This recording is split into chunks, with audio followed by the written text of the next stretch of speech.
बच्चों कक्षा 12वीं का क्लास 12th का 100% रियल पेपर आ चुका है। जो आपका रियल पेपर क्लास 11th का, देखो 11th का क्या हुआ था, 11th का सीन ये था कि जो पेपर आया था वो आ गया था हमारे पास 2 बजे समथिंग, तो 3 बजे वीडियो आ गई थी। ठीक है, 12th का पेपर भी आ रहा था, लेकिन यार ऐसा चल रहा था कि हमें लग रहा था कहीं फेक तो नहीं, कहीं मतलब ऐसा हो सकता है ना कि फेक भी हो सकता है, बट नहीं। ये सुबह हमें 6 बजे समथिंग पता चल गया था कि रियल है, तो देन हमने ये वीडियो डाली। गाइज अभी तुम्हारे पास बहुत टाइम है, और इसका जो ओटी का सॉल्यूशन है वो भी आपको जल्दी प्रोवाइड करा देंगे। जो ओटी का पूरा सॉल्यूशन है वो भी पूरा का पूरा प्रोवाइड करा देंगे। लेकिन हाँ, इसमें आप सभी को एक काम करना पड़ेगा कि सबसे पहले इस वीडियो से आपको कितने सब्सक्राइबर गेन करने हैं जो कक्षा 12वीं का। इसमें जो ऊपर का जो दिया गया है ना यार, मतलब जो इसमें सेट भी लिखा रहता था वो नहीं आया है। अब पेपर ऐसे ही आते हैं यार, अब क्या कर सकते हैं। ठीक है, तो जो ऊपर का था तो वो तो आ नहीं पाया, बट ये जो पेपर है वो पूरा आ गया है। ठीक है, मतलब जितना आया है उतना आपको बता दिया जाएगा। अब इसके बाद आपको इस वीडियो में करने हैं कम से कम 800 लाइक। कितने? 800 लाइक करने हैं। देन उसके बाद तुरंत ही आपका किसका सॉल्यूशन आ जाएगा? ओटी का सॉल्यूशन। और हम आपको ये करा के बता देते हैं क्वेश्चन कौन कौन से क्वेश्चन है आपके। तो पहला क्वेश्चन है, कौन सा माह सबसे तेज बौछारों का होता है? जो ऐसा कौन सा माह होता है? आषाढ़, सावन, जेठ, भादो जो वाला वो पतंगों वाला आई थिंक चैप्टर है, जिसमें नहीं ये चैप्टर होगा जिसमें वो क्या बोलते हैं कि इंद्रदेव की सेना वाला चैप्टर है आई थिंक, है ना। मैं हिंदी पर उतना ज़्यादा ध्यान नहीं देता हूँ, लेकिन या तो पतंग वाला चैप्टर होगा या इंद्रदेव वाला चैप्टर वो होगा, है ना। चलो, इंद्र सेना नहीं था वो चैप्टर।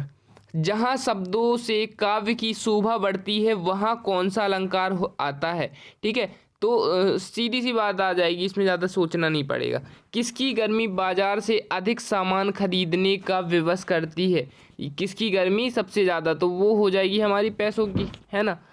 चलो नेक्स्ट हो जाएगी, ऐसे वाक्य जिनमें प्रार्थना, इच्छा या आशीष प्रकट होता है क्या कहलाता है? जैसे अगर कोई भी ऐसी इच्छा जिसमें प्रार्थना भी हो रही है, ठीक है, जिसमें प्रार्थना, इच्छा या आशीष प्रकट होता है, क्या कहलाता है? प्रश्नवाचक, आज्ञावाचक, इच्छावाचक, संदेहवाचक।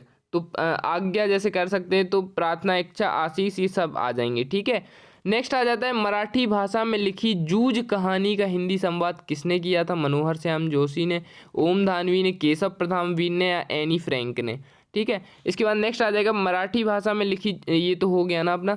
ज्ञानेंद्रियों की संख्या कितनी होती है? क्या है क्वेश्चन? ज्ञानेंद्रियों की संख्या कितनी होती है? इसके बाद नेक्स्ट क्वेश्चन आ जाएंगे हमारा कि आपको होकर कैसा लगता है। मतलब यहाँ पर जो एक वो पूछता है ना कि आपको अपाहिज होकर, जो नायक होता है वो किससे पूछता है? आपको, जो वो अपाहिज उसके सामने बैठा हुआ रहता है उससे पूछता है कि आपको अपाहिज होकर, जो वो कुर्सी पे बैठा होता है ना अपाहिज, उससे पूछता है कि आपको अपाहिज होकर कैसा लगता है ना। जो उसकी ऐसे एक टाइप के से जैसे रिपोर्टर्स होते हैं ना, जो अपने जाते हैं कि आपके दोनों पैर कटे हुए हैं, क्या आपको अच्छा लगता है? तो वो क्या ही बोलेगा, है ना। ऐसा कुछ करके चैप्टर था ये। जिन छंदों में मात्राओं की गणना की जाती है कौन से छंद कहलाते हैं? वार्णिक, मात्रिक या अलंकार? मात्रों की गणना की जाती है, तो अब तुम लोग बताओ, जिसमें मात्रों की गणना की जाती है वो वार्णिक होगा या मात्रिक होगा, है ना। जल्दी से बताओ फटाफट। शीश, शीरीष पुष्प केवल कब वो होता है? कोमल दबाव सहन कर सकता है? भौरों के पदों का, तोतों के पदों का या चिड़ियों के पदों का? तो वो किसका कर सकता है? ये चैप्टर ही चिड़ियों वालों का था, तो चिड़ियों के पदों का। ठीक है, भौरों के पदों का भी हो सकता है। कमेंट में बताओ, आंसर फटाफट आने वाले हैं। दाल न गलना मुहावरे का अर्थ है कि जैसे जो होता है सफल ना होना, ठीक है, विफल ना होना, काम होना। ठीक है, दाल ना गलना, जैसे कई कहते हैं ना कि उनकी दाल वहाँ पर नहीं गली, है ना। जैसे वो पढ़ रहे थे लेकिन उनकी दाल थोड़ी ना गली वहाँ, जैसे उनकी दाल नहीं गली ऐसे बोलते हैं ना, तो उसका बताना है। नेक्स्ट है, सौंदिलगर मास्टर क्या पढ़ाते थे?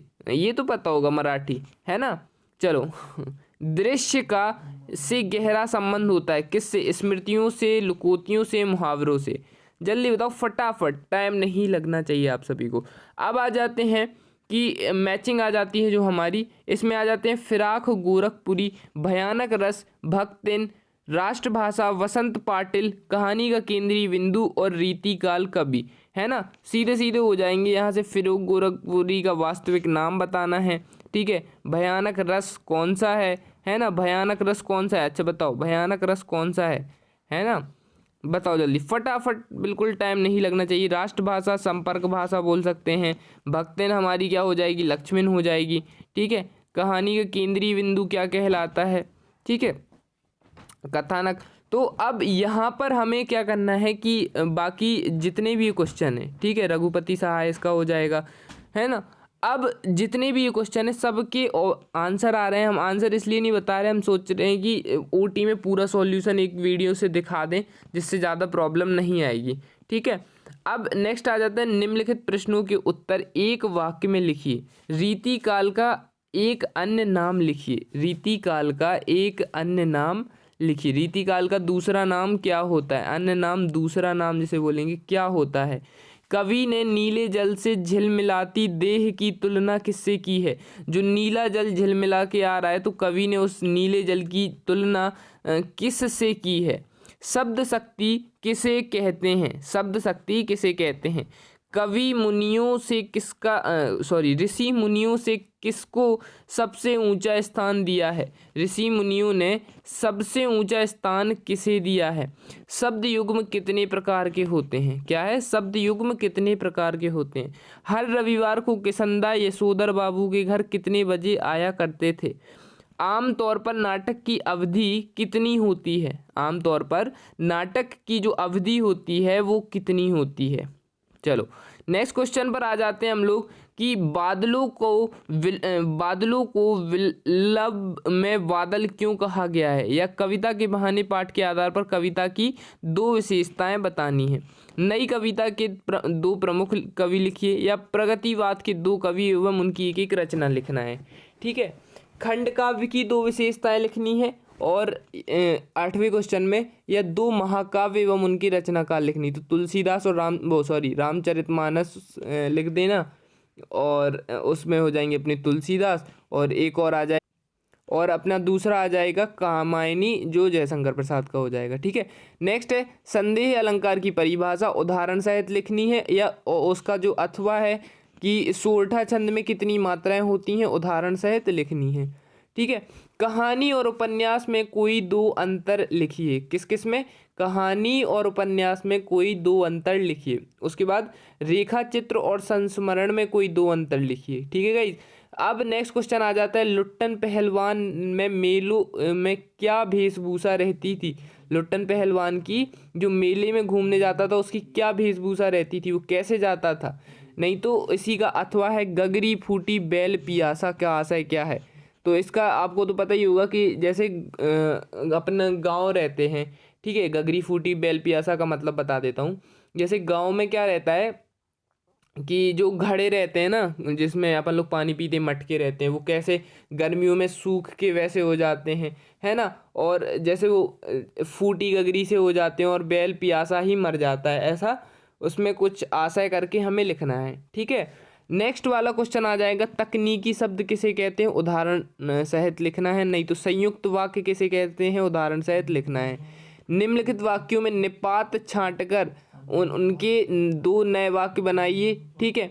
और गाइज इसका जो आगे का सॉल्यूशन है, आगे का वीडियो है, अगर आप इस वीडियो में 800 लाइक कंप्लीट कराते हो, ठीक है, प्लस सब्सक्राइबर्स कंप्लीट कराते हो, तो आगे का पूरा ओटी सॉल्यूशन एक ही वीडियो में, और पूरा क्या हो जाएगा, पूरा सॉल्यूशन प्लस पूरा पीडीएफ सहित आपको टेलीग्राम या व्हाट्सएप ग्रुप पर पेपर दे दिया जाएगा। तो फटाफट से टारगेट कंप्लीट कराओ।